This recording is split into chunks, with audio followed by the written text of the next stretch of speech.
Don't you miss having someone to love? A question often asked of women who live alone. When you live alone, it's assumed you must be missing something. The warmth of another body, the laughter shared between pillows, the rituals of dinner for two, or the comfort of knowing someone is out there thinking of you.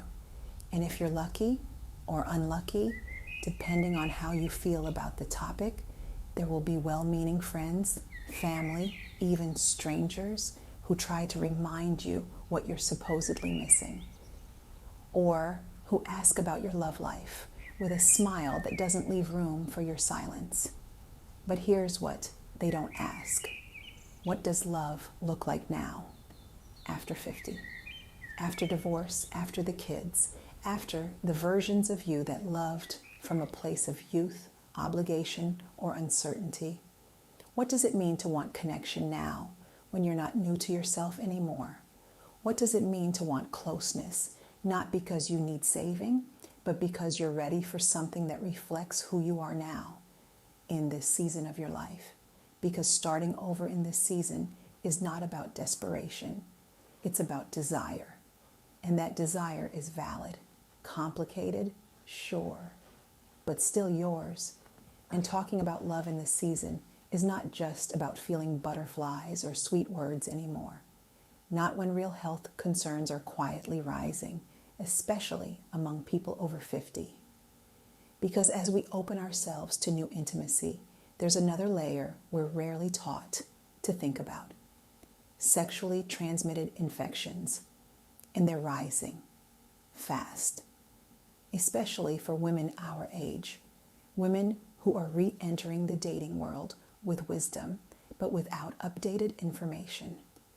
In the U.S. alone, cases of chlamydia, gonorrhea, and syphilis have more than tripled in adults over 50 in the last decade. And around the world, from Europe to sub-Saharan Africa, health experts are raising the alarm about older adults facing rising risks, often without even knowing it. Why? Because our generation was taught to prevent pregnancy, not protect our long-term health. Because many of us associate condoms with our 20s, not our 50s. Because we never imagined we'd be having these conversations again. If this sounds sobering, it's not meant to scare you. It's meant to wake something up in you, to remind you that your well-being, your full, radiant, complicated well-being is worth protecting. This isn't about paranoia or fear-mongering. It's about stepping into this season of your life with your eyes open, your intuition sharpened, and your voice steady. This is your invitation to have the conversations that once felt too taboo, to name the things you were taught to silently endure, to ask the questions you were once too polite or too afraid to ask, because this is not the season to simply go with the flow, not the season to shrink yourself for someone else's comfort, not the time to hand over your health, your joy, or your safety to someone else and just hope for the best. You've lived too much life, learned too many lessons.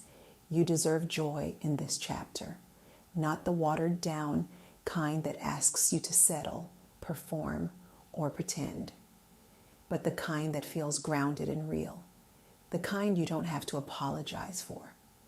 You deserve pleasure, connection, and love without shame. You deserve to explore intimacy that honors your maturity, your boundaries, your beauty, and your truth. And you deserve the facts about your body, your risks, your choices. Because love should not come at the expense of your health. Desire should not blind you to your dignity. And connection should never cost you your clarity. So here's what every midlife woman should know before dating again. Because experience doesn't make you immune, it makes you informed. 1. Get tested regularly, not just once. Not just when something feels off. Some infections, like chlamydia or HPV, can live silently in the body, doing damage before symptoms ever show up. Think of testing not as panic, but as power. 2. Be honest with your doctor. Tell them you're dating again. Tell them you want the full panel. You're not overreacting. You're advocating for yourself. This is what proactive care looks like in midlife. Unashamed, informed, and bold. 3. Use protection even after menopause. Just because you're not worried about pregnancy doesn't mean you're off the hook. Condoms still matter. They protect your future, your peace of mind, and your ability to stay in joy, not in regret. 4. Ask your partner about their sexual health history, not with suspicion, but with self-respect. A grown woman's version of intimacy includes real talk. If they can't handle that, they don't get to handle you. 5. Know your tools. There are vaccines for HPV, rapid tests for HIV, treatments for herpes, prevention meds for exposure risks. You're never too old to protect your health. You're never too wise to keep learning. And you're never out of season for prioritizing your body. Loving again in midlife can be good, really good. It doesn't have to be fireworks and fairy tales, but it can be steady, meaningful, even surprising in the best way. And yes, it's completely valid to want that, even after heartbreak, even after grief, even after decades of putting everyone else's needs ahead of your own. Wanting connection now doesn't mean you're desperate. It means you're still open, still hopeful, still human. But this next chapter, you can't walk into it blindly, because midlife love isn't about losing yourself in someone. It's about bringing your full self to the table and expecting them to do the same. This version of love, it's not naive, it's not rushed, it's rooted, and it should be protected, not with walls, but with clarity, not with fear, but with boundaries, not by testing people, but by trusting yourself. You've learned a lot to get here. Don't forget it just because someone new shows up with a smile and sweet words. You deserve joy. You deserve safety. And you must prioritize protecting yourself even in love. Thank you so much for watching. I hope this video encourages you to have the conversations that matter, especially the uncomfortable ones.